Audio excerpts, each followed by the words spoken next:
আমি ঠিক এই মানুষটার মতো হতে চাই। একজন বাংলাদেশি হিসেবে এমন একজন মানুষ খুঁজে পাওয়া কিন্তু খুব কঠিন কাজ, যাকে দেখে আমরা অনুপ্রাণিত হব, যে জীবন আলোর মশাল হয়ে পথ দেখাতে পারবে গোটা জাতিকে।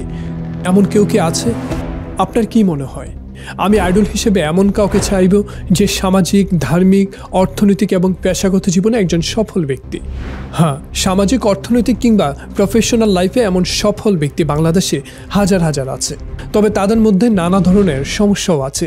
এই ধরুন, কেউ হয়তো অবৈধ ইনকামের সাথে জড়িত, কিংবা কারো ক্যারেক্টার কলুষিত, কিংবা ধরুন এই সব কিছু ঠিক আছে, তবে তাদের সমাজ এবং মানবতার কাজে খুব একটা দৃশ্যমান কিংবা মহৎ কোনো অবদান নেই। সব দিক বিবেচনা করলে আমাদের বাংলাদেশের জন্য এমন একজন আইডল খুঁজে পাওয়া কিন্তু খুব কঠিন। আমি আজকে আপনাদের সাথে এমন একজন মানুষের পরিচয় করিয়ে দেব, যাকে দেখার পর আপনার মনে হবে আমিও ঠিক এই মানুষটার মতো হতে চাই। দেশের সবচেয়ে সম্মানিত পুরস্কার পাওয়ার পর যে মানুষটা বলে বসলেন, যদি দুনিয়াতে সব কিছু পেয়ে যায় তাহলে আখিরাতে কি পাবো? এই ভয় যে মানুষটার মনে, আজকে এই ভিডিওতে তাকে নিয়ে কথা বলবো। হ্যাঁ, যে জীবন্ত কিংবদন্তি, আলোর মশাল হয়ে পথ দেখাতে পারে গোটা জাতিকে, তিনি হলেন ডাক্তার কামরুল ইসলাম। সেবার থেকে যেখানে ব্যবসায়িক আকাঙ্ক্ষা ক্রমশই স্বাভাবিক ব্যাপার হয়ে দাঁড়িয়েছে, সেখানে কিছু মানুষও তাদের জীবন আমাদের নতুন করে ভাবতে শেখায়।